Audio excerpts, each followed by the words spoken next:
All right, so my name is April Wolf. I'm the Therapeutic Recreation Specialist for the City of Reno. This is our monthly spinal cord injury lunch and learn meeting. So I'm glad you could all join us. If you missed today's meeting, we will be, or need to cut out early, we will be recording this meeting and it will be posted to the City of Reno website as well as the City of Reno Adaptive Facebook page. So this is a partnership between City of Reno, the High Fives Foundation, Renown Rehab, as well as the Reno VA to bring you topic-based topics each month related to spinal cord injury. So this month, we're excited to invite and have the topic of traveling with Sean Stewart, the recreation therapist for Renown Rehab. We just asked for a couple things. We will have everybody please be on mute during the presentation. There'll be option to take yourself off mute and ask questions at the end, as well as if you have any questions during the presentation, you are welcome to type them in the chat and we will take them as we go. But we hope this can be kind of an interactive session. We would love for you to all share your personal experiences with traveling at the end. So with that, I would like to turn it over to Sean Stewart. Hi, everybody. Thank you so much for coming. Like April said, I'm the recreation therapist for Renown Rehab Hospital. So I use this presentation with individuals that have had a spinal cord injury, whether traumatic or acquired. So a lot of this, if you do have a spinal cord injury, it's going to be a lot of review. So just as April was saying, it's going to be really important for anybody in the questions at the end to really give some experiences that they've had that might be helpful for other people. Because like I said, this is directed for people that are just in the rehab and just getting back into adaptive travel.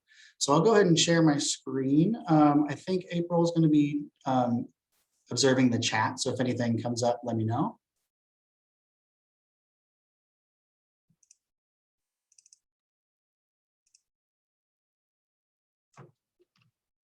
All right, benefits of travel. I don't have to tell you guys this. We need to get out and have fun. So 7 out of 10 Americans say that travel has helped them enjoy their current period of life, which is why it's been so awesome this past year. So hopefully we can get back out there and start traveling again. So among adults with disabilities that have traveled, 72% have encountered major obstacles within the airlines and 65% encountered major obstacles with the airports. Now major is going to be damage to the wheelchair or missed flight because of a bad connection because they didn't get the service to get them to the gate at the correct time. So not something that's very small. These are things that are very, very large and really affected their day. So a lot of the information I'm getting is from the Open Door organization. They had a study in 2015. They're saying that between 2013 and 15, more than 26 million adults with disabilities traveled for pleasure or business. So this is a big thing. So if you're going to airports, they really need to make sure that they're catering to every one of their audiences. It says 17.3 billion annually, up from 13.6. So this is a very, very large thing that can help everybody out as long as everybody starts to get traveling. So there's 1 million wheelchair assists in Miami and Minneapolis. So there's a lot of people that are going to need assistance at the airport. Some of the main barriers, medical risk, and we'll get into a lot of that towards the end of the PowerPoint. Either access or trust in public transportation. If they're a rural person, they're trying to get into the city, either they don't have access to it or they've had bad experiences with public transportation not being accessible. I know that they can say that something might be ADA accessible, but the train station's elevator has been broken for a month. So barriers like that, even though they say they're ADA accessible, they're not at that time. And then poor experiences in the past with either airport, cruise lines, trains, buses, anything like that. So assessing and planning for your medical risks. So these are things when you're in a long flight, whether it be cross country for 5 hours or internationally for 11, these are things that you really need to worry about. So clotting and circulation issues. So you're going to be sitting down for quite a long time. Dehydration. This is a very large one where a lot of people will decide, well, I don't want to worry about transferring getting to the restroom on the airplane. So I'm just going to stop drinking water for 6 hours before. Very, very, very bad idea. So it is suggested to reduce your fluid intake and make sure that you're cathing or using the restroom before you get on the airplane. Do not reduce fully and dehydrate yourself even before you get on the airplane, because you're going to get dehydrated on the airplane. A lot of people will increase coffee or alcohol when they're flying. That's another thing that's going to be dehydrating. Skin integrity, prolonged sitting, difficult transfers. The airlines will provide someone to help assist in transfers. This is not going to be the flight attendant. They do have people that are contracted by the airport to do the transfers. These are not going to be the people that you've been working with or family members or significant others that you've been working with. So a lot of times the transfers can be difficult if you're not really advocating for how your transfers work successfully. And incontinence, if you have an incontinence issue on the plane, making sure that you're bringing things to help with that while you're on the plane. One way to counteract clotting and circulation issues would be bringing those TED hose, bringing those compression socks, doing your weight shifts every 15, every 30, whichever one is going to work for you, lifting the legs if it's possible, really trying to increase that circulation as much as possible, especially if you're in a longer flight, those international flights that are 11, 12 hours. Dehydration, like I was talking about. Really avoid the intake of bad fluids. So that's all your caffeine, all the coffee. If you have an early flight, try not to down a whole lot of coffee before it. And if it's a later flight, try not to down all the alcohol. It's going to really dehydrate you. So increase all the good liquids. Do a lot of water. Try not to really change too much of your routine.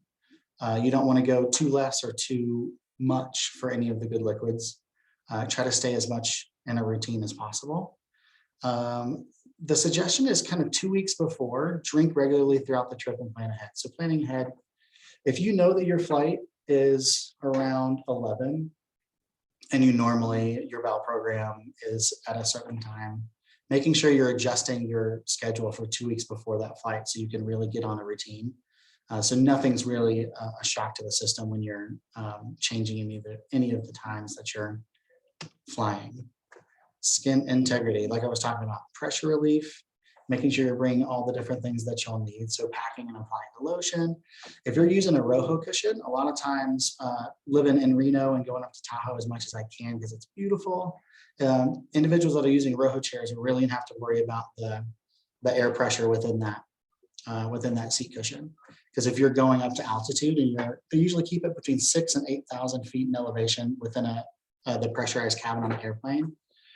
So if you're taking off from 0 and you're going to 6,000 to 8,000 in the pressure, it's really going to affect your Rojo cushion. So if you have a gel that you could use, it might be a benefit for air travel. Really advocating for your care and the transfers. As much as these guys are trained, they're not trained and consistently transferring people within the hospital setting. So they might know how to transfer someone, but they don't know how to transfer you. So really, really directing the care. If you are, let's say that you're not verbal, you've got a person that's going to be with you to help direct those transfers. And later on in the presentation, I have a piece of paper that the TSA can provide that you can hand discreetly over to another person to kind of show them how you need to transfer any issues that you have at the time of travel.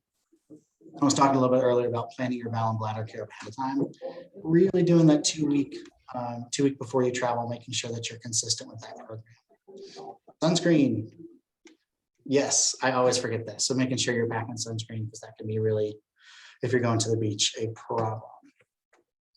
I already talked a little bit about this, but controlling your reduction of fluid intake. Do not just stop drinking. It's going to cause way more problems than it's worth. In case there's a bowel accident or bladder accident on the flight, making sure you're taking extra clothes and carrying things on. So a lot of times people will bring everything really prepared, but they'll prepare by putting things in their checked luggage, making sure that you're bringing everything onto your carry-on luggage and everything that you need as far as if there's any sort of accident you can change, you've got your different hygiene issues. And if you have the need to cath on a longer flight, making sure you're bringing a blanket maybe in case you don't want to go to the restroom, can't go to the restroom. Because on domestic flights, they are not required to have an accessible restroom on the plane. In international flights, they are. So a wide body plane, if you have 2 rows, 2 aisles, then they have to have an accessible restroom, but not in a single aisle plane. So I've got a short little video, but this is through the TSA, they have what's called a passenger support specialist. So they're trained to work with individuals with disabilities or anyone that would need any sort of assistance. And they can go as far as meeting you at the front door when you get off of your, out of your car or out of your transportation, all the way through security. So this provides someone a little bit, if you're afraid of flying, they're going to be able to walk you through all of security. So I am going to press this. It's about a 2.5 minute video.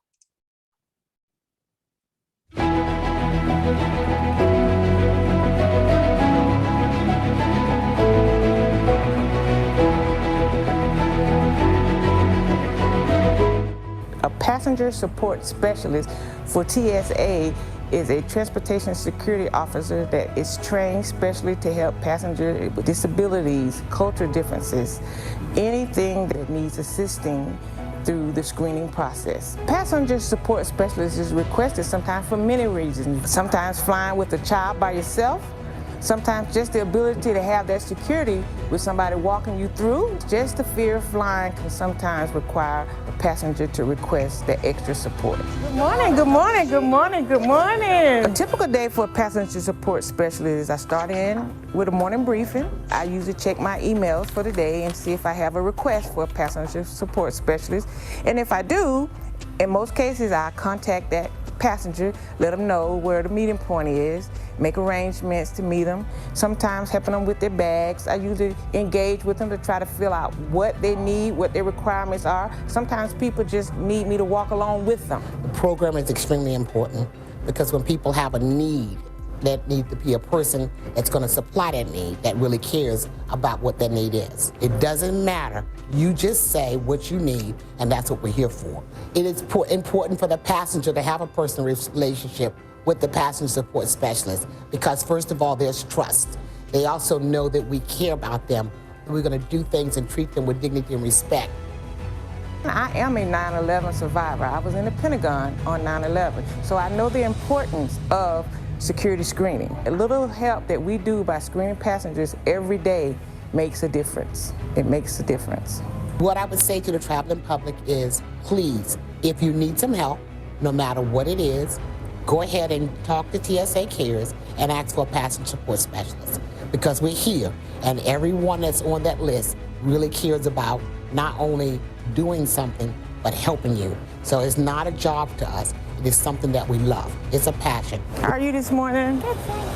I love meeting new people every day. Working in the airport requires that I do interact with travelers on a daily basis, and it just brings me joy to see people make it through safe, know that they're gonna be safe when they get on the plane, and know that I made a difference. I'm Deborah Owens, a passenger support specialist here at the Ronald Reagan Washington National Airport.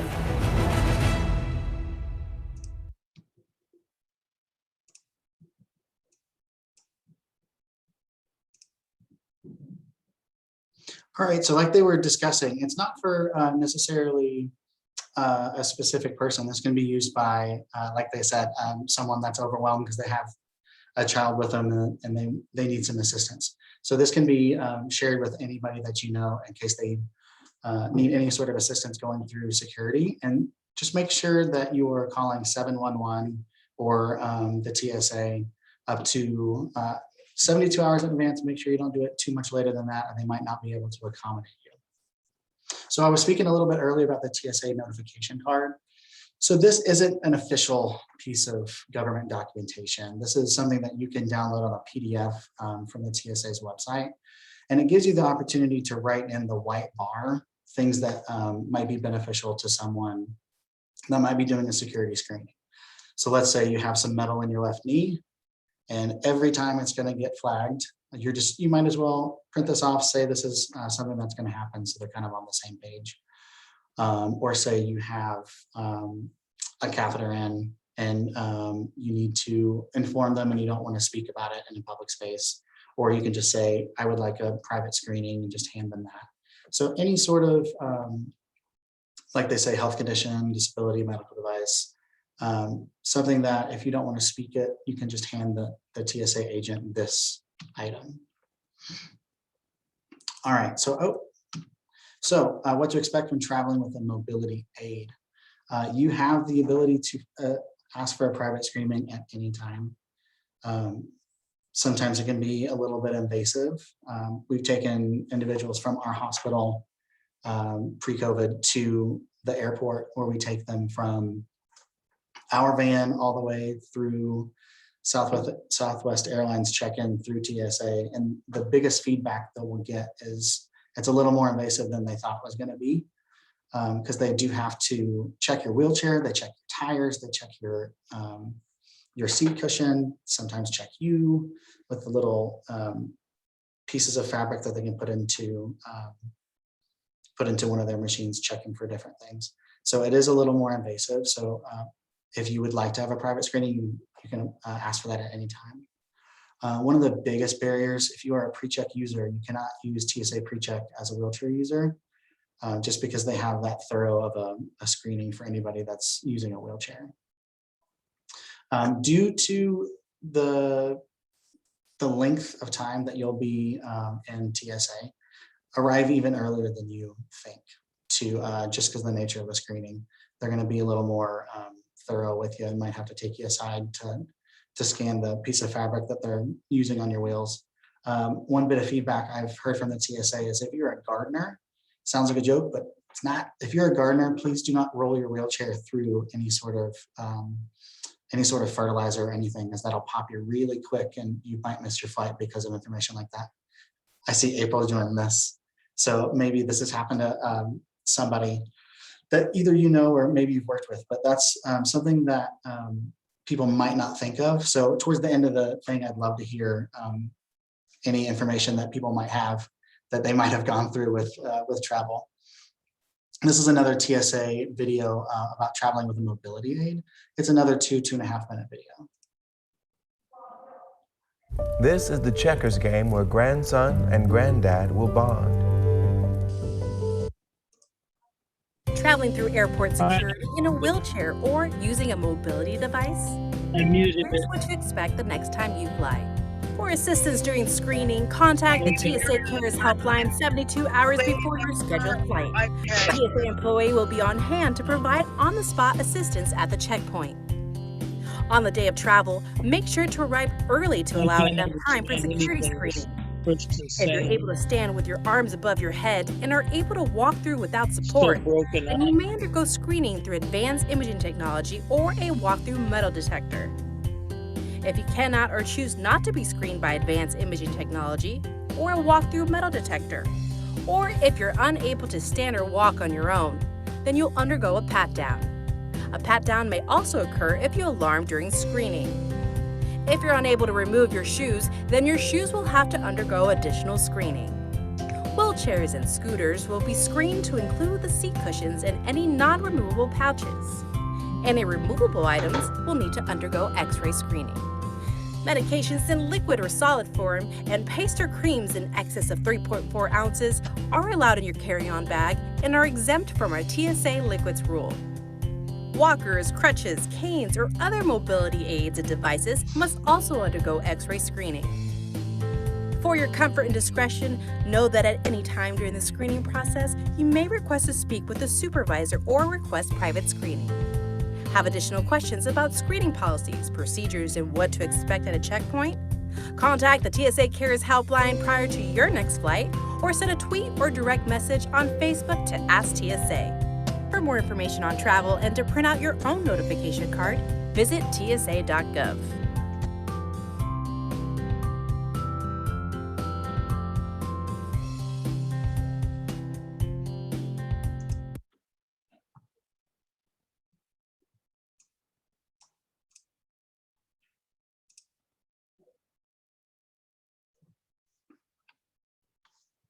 All right, there's a couple of different things that I'd like to discuss about specifically with the airlines that you choose, as well as the different airports. I guess now's a good time to say I have no financial investment in any airline, airport, any type of equipment that I'm speaking about right now.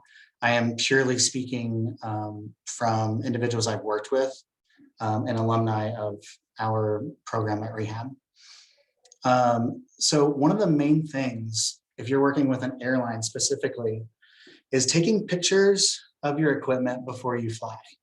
A lot of times things will get dented, damaged. If you have pictures before as well as after, before you leave the airport, making sure you're declaring anything that does not function as you left it in the care of the airline. Also leaving instructions for your equipment. I know Delta, they have a form that you can fill out with detailed instructions on how to either take apart or transport your chair. Because sometimes the chair being so large, they'll have to take it apart partially. So leaving instructions for how to disassemble and assemble it is going to be very beneficial to everybody involved. It won't take as long to get your chair back from when you disembark at your final destination. Upon booking, there's a place on the website where you can request any sort of need. Also, there is a phone number that you can call. I find it a little bit easier just to call to make sure that all the information is correct, not just clicking a checkbox saying that you need assistance, but specifically saying the assistance that you need with the person. One thing that is great, because I talked about not checking everything. I talked about putting things on the airplane.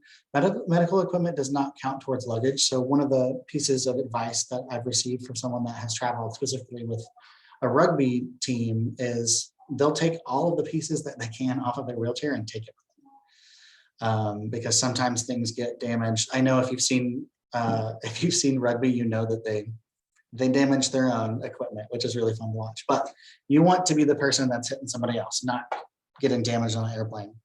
I said this before, flight attendants cannot help with any physical assistance. It's going to be those people that are working from the airlines, from the airport, excuse me. They have a contracted person that will help you, either one person or two-person assist. I already said this, yeah, take pictures, really, really important to take pictures before and after, and especially before you leave the airport. Because once you leave the airport, a lot of times they'll say, well, that happened after you left the airport, that's not our problem, or we can't really prove that that happened on the airplane. Airport, so once you get to the airport, you're first on the plane and last off the plane. So making sure that you're planned, you've got everything that you need on your chair, you've done all your hygiene, you've done all the bowel and bladder before you get on, because you're going to be the first one on, and you're going to be sitting on that plane for quite a bit of time before everybody is all boarded, and you're going to be last off. Select airlines can be more beneficial. I am not supporting this airline, I'm just saying from people, Southwest Airlines can be a benefit because they don't have that traditional first class seating. As soon as you get on the plane and you're first aboard, you can get that first row. So if you have to transfer to one of those aisle chairs are 18 inches wide. They are small. So if you can use your own chair and maneuver it to get to that first row on Southwest, it's going to be a lot easier than having to transfer to that aisle chair and then transfer one more time to get to your actual seat. So that has been mentioned in the past, that is a little more beneficial when you're traveling as a wheelchair user. Flight Tracker 24 is an app that I use all of the time. If you are choosing in between flights that are very, very, very similar, you can check their on-time percentage the past 2 weeks. And then you can check it a little bit further if you pay for the app, but you can check and see, wow, this flight has always been late 45 minutes into this airport. And that's going to maybe make my connection almost impossible. So making sure you're doing a lot of planning so you're not going to miss a flight and have to be at a connection airport waiting 5, 6, 7 hours for the next flight.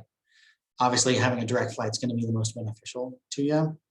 One of the biggest surprises that I learned is ADA doesn't specifically protect air travel. That's not a thing. So the Air Carrier Access Act acts a little bit like the ADA in the sky, but it just protects individuals that are wheelchair users or have a disability. So they are to be treated the same at the airport and on the airline. Train travel. So some people really enjoy staying on the ground. Train travel is wonderful because there are some trains that you can actually stay in your chair and be attached to the floor. So you're never going to have to transfer to a different a different chair. So you can use your own cushion. You don't have to worry about transferring at all. Car travel is another thing. Cruise ship travel, when that happens, is another fun thing to do. Car travel, there's apps out there that you can use to figure out where there's a rest stop, and rest stops will have the ADA accessible restroom. If you stop at a random exit number 72 and the Shell station says they're ADA accessible, but that ADA accessible has a 6-inch lip. I know that's a common thing that might happen on car traveling. So you can download different apps to see where you can pre-plan your stops. Cruise ships can be a really good option for individuals that are wheelchair users. You just have to pre-plan what level of the ship you want to be on. You're going to want to request that main floor where all the dining and everything, unless you want to live on an elevator. So hotels and car rentals.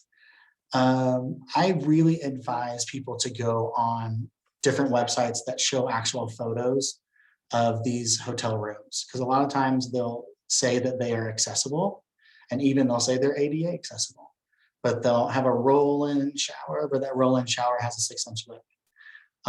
Or they say that they have a shower, a tub transfer bench or a shower chair. So you need a tub transfer bench, but they don't have a shower chair. Those are not the same thing. So making sure you're checking reviews as well as looking at photos, because a lot of times people will put photos on TripAdvisor of the accessible room, and sometimes they're wonderful and they're completely up to what you need. But other times they'll just kind of say, well, this is what the ADA says, and that's not going to be beneficial to your travel. I would very much suggest looking at the photos as well as asking leading questions. Don't say, is this room ADA accessible? Because their trigger answer will be, yep, sure is. I would ask, do you have a tub transfer bench? If you were in a wheelchair, could you roll directly into the shower? Do you have a shower curtain? Is it a glass that goes from left to right to let someone in? Just adding leading questions that do not facilitate a yes or no, but have them follow up with the actual answer. Visit the car or the room prior to fully checking in. Before you sign all that paperwork and say, yes, I'm going to take this car, I'm going to take this room, going to that room or visiting the car and making sure it's appropriate for you. I know that Hertz and Enterprise do offer hand controls, but a lot of times I would call within the 24-hour period to make sure they do have them, because sometimes they will have one set and then they'll have someone come in and they didn't know that they were coming in, and they'll give that to the Ford Mustang they just rented, and then they don't have your hand controls. So it's a lot of work, but you really need to call within that 24-hour period to make sure they still have everything. It's really tempting to use the cheaper websites that offer large discounts, but I would suggest calling directly the hotel as well as the either Hertz or Enterprise or whatever you're doing, just so you have a direct contact with them and not, you won't have to go through a third party in case anything goes wrong with your reservation. Okay, wheelchairtravel.org. This guy is an amazing blogger. He's got a lot of information on international travel, cruising, regular domestic travel. I'm going to show this McGee Rehab Philadelphia travel video. This goes from curb all the way to the plane. It's going to show you a 5-minute video of everything that a person that's a wheelchair user will be going through when they go to the airport. It's really well done. Once this is completed, we'll open up the floor for questions. Are avocados as healthy as you think? Avocados have this wonderful creamy texture. McGee Rehabilitation Hospital has partnered with Southwest and the Transportation Security Administration, or TSA, to develop the following travel video to be used as an educational tool for patients, family members, and the community. This video will explain and show the steps needed to be taken to plan and have a successful travel experience. When calling to make a reservation, be sure to be specific with your needs and ask questions. Make it known whether you are traveling with a manual or power wheelchair. If using a power wheelchair, be aware of what kind of battery you have, wet cell, dry cell, or lithium battery, and ask how you should store it. If you are bringing another assistive device, be sure to ask how to store them. Upon arrival to the security checkpoint, you will need to show the TSA officer your government-issued photo ID and valid boarding pass. Passengers requiring special accommodations at the security screening checkpoint may ask a TSA officer or superior for a passenger support specialist who can provide on-the-spot assistance.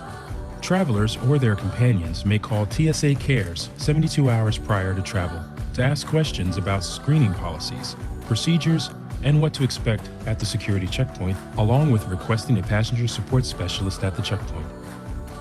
The TSA officer will provide guidance to prepare for screening. Remove all liquids and large electronics from carry-on bags and place in the bin. Medically necessary liquids, aerosol, and gels do not need to be limited to 3.4 ounces, but they must be declared to the TSA officer for inspection. To prepare for pat-down screening, travelers must remove items from pockets such as keys, cell phones, wallets, and change. TSA recommends placing these items in your carry-on bag for safekeeping. Passengers may discreetly notify officers of their disability or medical condition by using a notification card or personal medical card. You can ask for private screening at any time. You may have to repeat yourself with your specific needs. Arrive at the gate location and speak with the airline representative. You will be the first to board the plane and the last person to exit to ensure safety. Your travel companion will be able to board with you. Let the airline representative know how much assistance you may need when transferring from your wheelchair to the aisle chair. When transferring to the aisle chair, please direct your care to how much assistance is needed, moderate or dependent, and where it is best to place your hands to prevent injury or pain during transfer. The airline representative will secure all straps on the aisle chair and push the aisle chair to the passenger's seats. At this time, your wheelchair will be taken and prepped for storage under the plane during the flight. It is recommended that you provide your personal chest strap, if needed, when seated on the plane seat in order to provide appropriate trunk control and prevent injury. Please remove any items that are removable and store them with you, i.e., wheelchair cushion, removable leg rests, and bags. Have airline representatives or caregiver place your wheelchair cushion on the airplane's seat to protect your skin. When you arrive at designated airplane seat, airline representative will push the armrest up, remove all aisle chair straps, and transfer you to the airplane seat. Be specific when directing your care to prevent injury or pain during the transfer process. Instruct caregiver or airline representative to place your chest strap on and secure it around the airplane seat to provide trunk control if needed after transfer is complete. Depending on your disability, you may not be able to access the restroom on the airplane. Before boarding the airplane, use the restroom by the gate. If you are on a bowel program, make sure you are consistent 1 to 2 weeks prior to your travels to avoid accidents. Avoid foods that have a negative impact on you. It can be useful to wear a brief in case of an accident. Stay hydrated, but don't overdo fluid intake. Another area to be mindful of is skin integrity. Even though you are on an airplane, performing weight shifts is important to keep skin intact. You want to perform lateral leans, forward leans, or push-ups independently or with assistance from a caregiver to alleviate pressure. Request your wheelchair cushion to be placed on the airplane seat to provide better airflow and comfort. You may want to do more frequent weight shifts on your flight, secondary to not being able to get full pressure relief. Be aware if you are traveling alone and unable to perform weight shifts independently, there will be no one to assist you with performing weight shifts. When you arrive at your destination, an airline representative will bring the aisle chair to you and assist with the transfer. Please remember to remove the wheelchair cushion from the seat and take your chest strap with you. Your power wheelchair will be waiting for you once it is unloaded from underneath the airplane. Thank you for watching this video. We wish you safe travels as you get out and explore the world.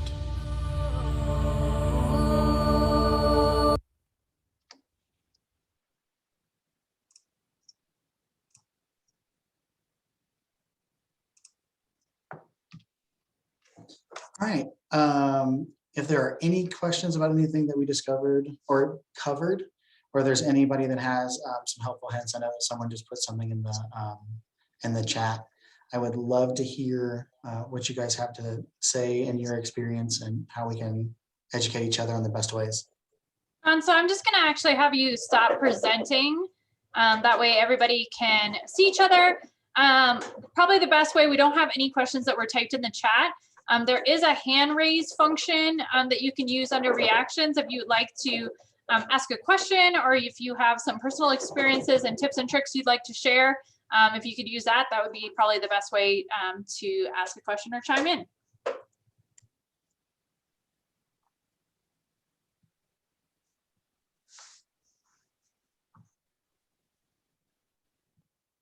You're right, David.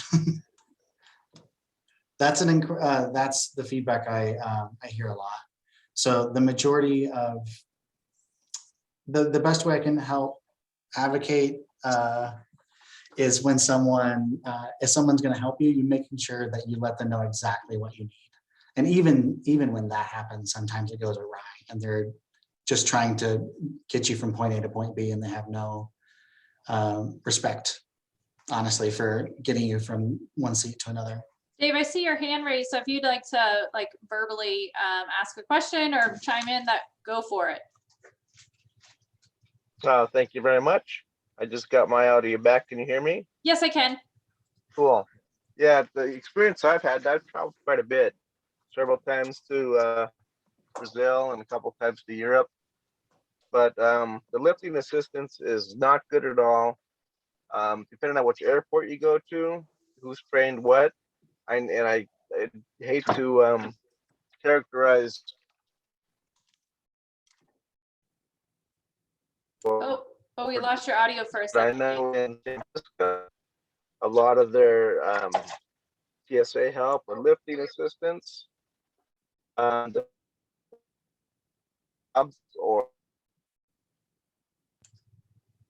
So David, it sounds like we're having some issues with your internet connection, so your audio is cutting in and out. So if you would like to type it in the chat, that might work best.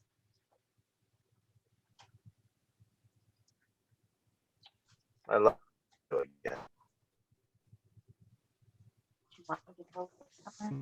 Yeah, David, it sounds like we're losing your audio.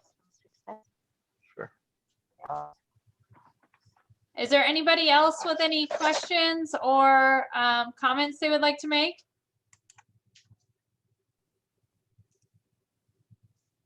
So I'll also chime in. So my husband is a quadriplegic and we travel quite frequently.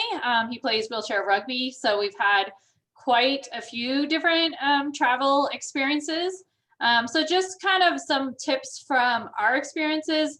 Like David said, the lifting and transferring is not amazing. And sometimes mainly, my husband is a fairly large guy, and they'll send two very tiny contracted people. And I'm like, you need to find a bigger person because there's no way you're lifting him. And again, we also, definitely choose our airlines appropriately. Southwest was mentioned earlier. Absolutely, Southwest is the best option, especially when we're traveling with an entire team of folks in wheelchairs and we take up, 2 to 3 rows of the first part of the plane. So having that ability to roll your own personal chair onto the plane to transfer is huge. And then some that are even have more mobility are able to kind of transfer from that row back to the next row. And so there's no need for an aisle chair whatsoever. We've also experienced, as far as TSA, in order to kind of speed up the TSA experience, I actually pretend I don't even know my husband, and I go in a different lane. Because if I'm not there, then we're not trying to take off shoes and take off his sweatshirt. And so those things make it much quicker as far as the screening, because there's not an additional person there to assist and make it take longer. So I actually pretend I don't even know him. Another little tip is if you do wear a leg bag, we also always travel with an empty soda bottle. So if we're in a pinch and we need to empty a leg bag on the plane, we have the ability to do that right at our seat and we don't need to worry about having to get up. So on those longer flights, we will do that as well. I think I'm just rambling, but David also put in the chat, bed heights is really important to check. It seems as a lot of the hotels are going to higher and higher and higher bed heights. So you may have to ask the hotels to remove any additional box springs that are underneath the mattress to try to get it to an appropriate height in which you can transfer it into the bed safely. So that's all I have to chime in. I see Franz has his hand up. So if you would like to ask a question or chime in, go ahead and take yourself off mute. Yeah, I just had a quick question about the transferring. It sounds like pointing out that now I imagine one of the reasons you don't have the ability to do that yourself. So even if say you were traveling with someone who had experience doing transfers with you, I imagine the airport has its own regulations as far as who they allow to help out with transfers and the people that they're contracted with. Is that correct? I can speak to that a little bit, where I've taken a patient that needed to transfer on a quite small plane at 2 and 2. And we were nervous about his transfer just for that reason. And the contract people were there and I was able to assist in the transfer. Maybe it was because I was wearing scrubs, they trusted me, but I don't know of any regulation where if you have a significant other or a person that's working with you where you can't tell them no thank you and you can do it yourself. I'm not positive, but they did let me do the transfer and not the staff at the airport. And that's, again, I think Sean had mentioned it earlier in his presentation. That's where it's really important for you to be your own advocate and to let the individuals know how you want to be transferred so that it's done so safely. Perfect. Thank you. Sean, there was a request to maybe type in the links that you provided, the TSA links, into the chat. That would be great if you could provide that information to the group. Yes.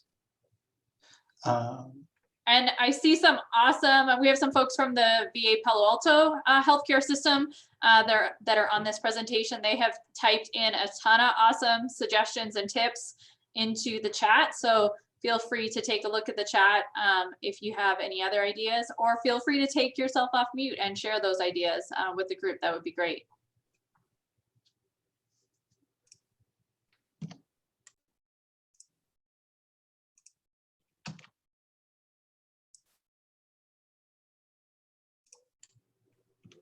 Is there any other questions? So Sean is putting those links. Sean, you're just sending them to me and not to everyone. So you'll need to change it to everyone. Sorry. Is there any other questions before we close out this month's session?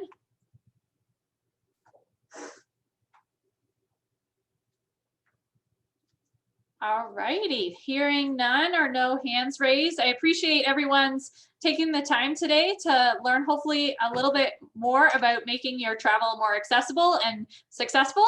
If you have any other questions or suggestions for future month topics, we would love to hear from you and hope that you join us again next month. Thank you.